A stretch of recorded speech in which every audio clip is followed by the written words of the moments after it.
আসসালামু আলাইকুম রহমতুল্লাহ। দর্শক, আমিরে জামাত নিজেই শেয়ার করেছেন তার সাথে কিছু অবাক করা ঘটনা ঘটেছে, যেগুলো আমরা কেউ জানি না। আমি মনে করি এই ঘটনাগুলো জামাত শিবিরের প্রত্যেক নেতাকর্মীর জানা উচিত। এই জন্য আমি এগুলো সরিয়ে দেওয়ার জন্য অনুরোধ করছি।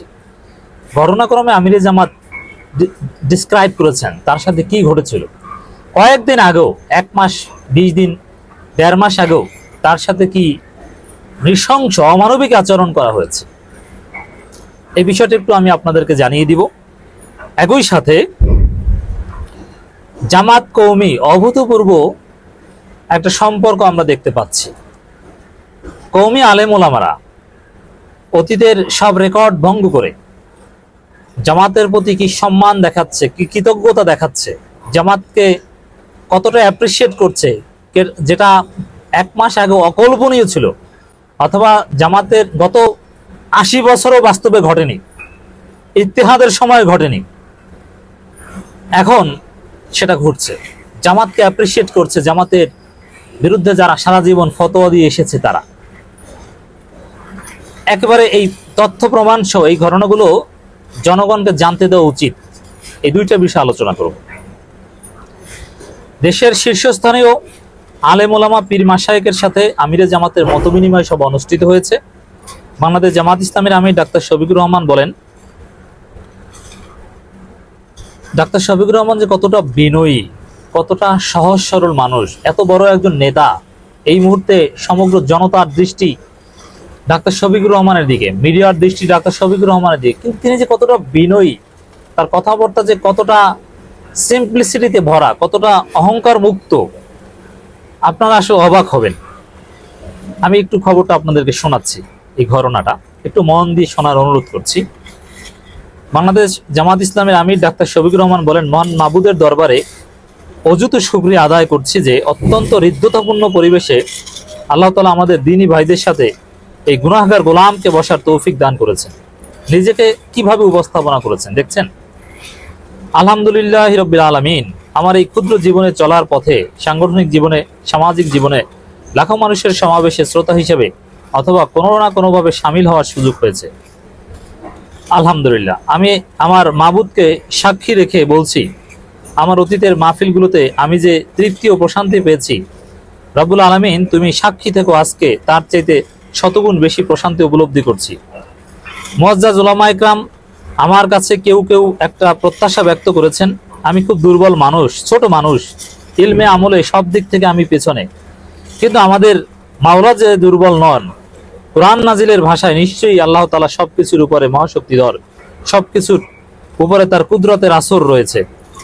কওমি আলেম ওলামাদের সোহবত পেয়ে, একত্রে বসতে পেরে আমিরে জামাত যে কতটা বিনয়ী, কওমি আলেমদেরকে জামাত কতটা সম্মান করে, আমিরে জামাত কতটা সম্মান করে, তারপর কোন মুখেই জামাতের বিরুদ্ধে ফতোয়া দেয়।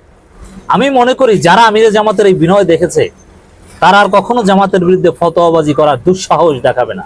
যদি করে সেটা হবে বড় জুলুম। আর বাস্তবতা এটাই, জামাতের সাথে কেউ মিশলে জামাতের বিরুদ্ধে অন্যায় ফতোয়া দিতে পারে না। জামাতের ভুল ত্রুটি সমালোচনা চলবে, সেটা আমরাও করি বা করবো।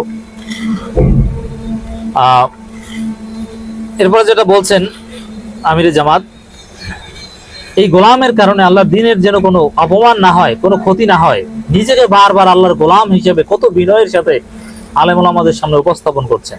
অথচ তিনি কিন্তু একটা ভাব নিতে পারতেন, আমি আমিরে জামাত, আমি বাংলাদেশের সবচেয়ে বড় ইসলামী দলের আমির, অতএব ঐক্য হোক আর যা হোক, আমি তো অবশ্যই ঐক্য চেষ্টার প্রধান, অতএব আমি আমির, আমি ভাব না, নিজেকে অতি ক্ষুদ্র হিসেবে উপস্থাপন, নগণ্য হিসেবে উপস্থাপন করছেন।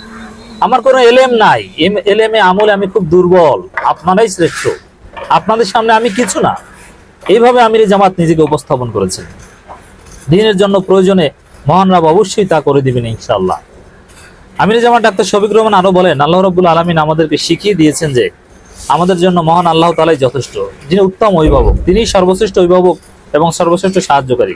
সমস্ত ষড়যন্ত্রের মোকাবেলায় মুমিনদের জন্য আল্লাহ তাআলাই যথেষ্ট।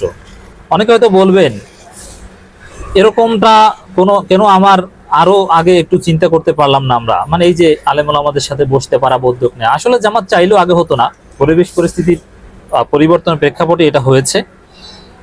এবার আল্লাহ তাআলা মেহমান হিসেবে লাব্বাইক বলার সুযোগ দান করেছে, মানে হজে গিয়েছিলেন। আমি হজের সফরটার মাঝখানে সংক্ষিপ্ত করে 10 দিনের জন্য আরেকটা দেশে গিয়েছিলাম। ওই দেশ থেকে, এই দেখেন অবাক করা ঘটনাটা, ওই দেশ থেকে আমার এখন বিশ্বের সব থেকে বড় মোড়ল যাকে বিবেচনা করা হয় সেই দেশে আমার যাওয়ার দিনক্ষণ নির্ধারিত হয়ে গিয়েছিল, মানে মার্কিন যুক্তরাষ্ট্রে। ওই সফরে যিনি আমার সঙ্গী হওয়ার কথা তিনি আজও এখানে উপস্থিত। আমার এয়ারপোর্টে গেলাম, আমরা চেক ইন ডেস্কে আমাদের চেক ইন না করে আরেকটি ডেস্কে দেখিয়ে সেখানে যেতে বলল, যা শুধু দেশের জন্য specially designated. Check in desk বলল, ওখান থেকে আপনাদের ক্লিয়ারেন্স আসার পর আমাদের চেক ইন করা হবে। যেখানে যাওয়ার পর শুধু আমার সঙ্গীদের ক্লিয়ারেন্স হলো। আমাকে বলা হলো যে সকালেই আমরা একটি ইমেল পেয়েছি অমুক দেশের অমুক সংস্থা থেকে, তারা আমাকে অনুরোধ করেছে যে আপনাকে যেন তারা ফ্লাইটের জন্য অ্যালাউ না করে। আমার সঙ্গী আমার চাইতে বয়সে একটু কম, তরুণ মানুষ, আবেগে তাকে ঘিরে ধরেছে। আমি তার মাথা ও পিঠে হাত ঝুলিয়ে বললাম যে আমরা কি আল্লাহ তাআলার ফয়সালার উপরে তাওয়াক্কুল করি না? বললেন করি। আমি বললাম তাহলে আমাকে আল্লাহ তাআলার উপর ছেড়ে দাও। আল্লাহ তাআলা হয়তো চান না যে আমি ওখানে যাই, হয়তোবা নিকট ভবিষ্যতে এর চাইতেও বড় কোনো কল্যাণ আল্লাহ তাআলা আমাদের দান করবে। দেখেন কি ঘটেছে। তা আমিরে জামাত যদি মার্কিন যুক্তরাষ্ট্রে যেতে পারতেন, হয়তোবা এই যে হাসিনা পালিয়ে যাওয়ার পর আমিরে জামাতকে সেনাপ্রধান ডেকেছে, সব জায়গায় জামাত ইসলামী প্রথম দিকে আছে, এই যে অভূতপূর্ব জামাতের সাড়া পাওয়া, মুহূর্তের মধ্যে জামাতের রাজনীতি মাটি থেকে আকাশে উঠে গিয়েছে, এই ঘটনা হয়তো বা ঘটতো না। কারণ মার্কিন যুক্তরাষ্ট্র থেকে আসতে সময় লাগতো। সেই আবার জামাতের সেক্রেটারি জেনারেল তখন কারাগারে ছিলেন, তখন হয়তো বা জামাতে এতটা গুরুত্ব পেত না। কারণ আমির সেক্রেটারি যেরকম গুরুত্ব পাবে অন্য কেউ, নায়েব আমির অন্য কেউ বলে তো ওরকম গুরুত্ব পাবে না। আবার ভারপ্রাপ্ত আমিরও ঠিক করে দেওয়া হয়নি। এর মানে আল্লাহর রহমত ছিল মার্কিন যুক্তরাষ্ট্রে না যাওয়া।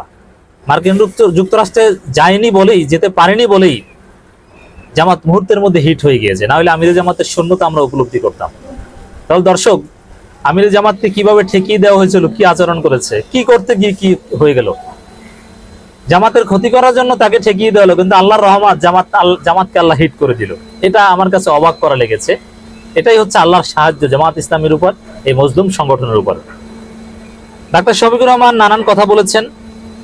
আলেম ওলামাদের সাথে যে মত বিনিময়, এখানে বিভিন্ন মতদর্শের আলেম বক্তব্য দিয়েছেন। মাওলানা রফিকুল ইসলাম খান বক্তব্য দিয়েছেন।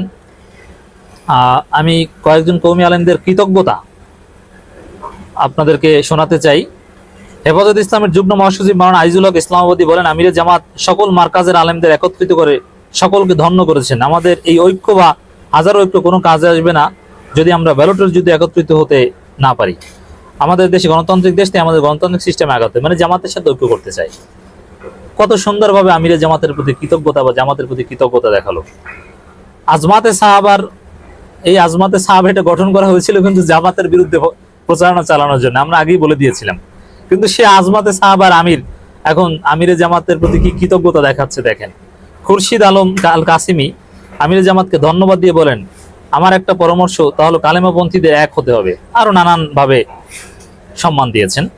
বাংলাদেশ নিজাম ইসলাম পার্টির সিনিয়র নায়েবে আমির মাওলানা আব্দুল মাজেদ আতাহারি, আশরাফ আলী থানভী রহমতুল্লাহ থেকে আমাদের এই দলের পদচারণা, মানে তারা ভেদাভেদ গুলো এখন জামাতের সাথে বা সবাইকে নিয়ে কাজ করতে চাচ্ছে। খেলাফত আন্দোলনের আমিরে শরীয়ত মুফতি আবু জাফর কাশিমি জামাতের প্রতি কৃতজ্ঞতা দেখিয়েছে। রেজাউল করিম আবরার, জামিয়া মাদানিয়া মুহতামিম মাওলানা মনিরুজ্জামান কাশিমি, হেফাজতের আরেক শীর্ষ নেতা আজহারুল ইসলাম, তিনি বলছেন যে বাংলাদেশ জামাত ইসলামীর ডাকে আমরা সকলে একত্রিত হতে পেরেছি, সেজন্য আল্লাহর দরবারে শুকরিয়া আদায় করছি। জালিম সরকার যাদেরকে হত্যা করেছে তাদের রুহের মাগফিরাত কামনা করছি। আমার মতে জামাতের আমির, ইসলামের আমির প্রতি সোমবার ও বৃহস্পতিবার রোজা রাখেন। তিনি একজন মুখলেস ব্যক্তি। কত সুন্দর প্রশংসা করছেন ভিন্ন মতের আলেমরা জামাতের আমিরের, জামাত ইসলামের। বাংলাদেশ জামাত ইসলামের সহকারী সেক্রেটারি জেনারেল উলামা কমিটির সভাপতি মাওলানা রফিকুল ইসলাম খানের সভাপতিত্বে আরো অনেক আলেম ওলামা উপস্থিত ছিলেন। সত্যি অভূতপূর্ব ঘটনা। এরকম দীর্ঘ তালিকা যারা উপস্থিত ছিল তাদের সবার তালিকা আমাদের কাছে এসেছে, শত শত আলেম। তো এরকম হৃদ্যতাপূর্ণ সম্পর্ক, কওমি জামাত এত কাছাকাছি আসা, সেটা সেই ইত্তেহাদ যখন গঠিত হয়েছে তখন হলেও, তখন কিন্তু নানান বিষয়ে প্রশ্ন উত্থাপন করেছে। কাছাকাছি আসলো যে আকীদা পরিবর্তন করতে হবে, অমুক তমুক, নানান মহল থেকে বারবার প্রশ্ন। কিন্তু এখন কিন্তু এই বিষয়গুলো পাশে রেখে অনেক বিষয়ে সামনে আনা হচ্ছে।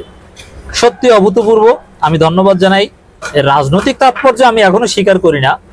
ভোটের রাজনীতি, ঐক্য বা এগুলোর দিক থেকে আমি এটাকে কোনো ফায়দা আছে বলে মনে করি না। তবে আলেম ওলামা, ইসলামপন্থীরা নিজেদের মধ্যে কাদা ছড়াছড়ি বন্ধ করে এভাবে কাছাকাছি আসছে, একে অপরের প্রতি মহব্বত সৃষ্টি হচ্ছে, ভুল বোঝাবুঝি দূর হচ্ছে, ফতোয়াবাজি বন্ধ হবে, এগুলো আমাদের জন্য অত্যন্ত আনন্দের। সত্যিই জামাত ইসলামের প্রতি আল্লাহর রহমতের এক নিদর্শন এই ঘটনা।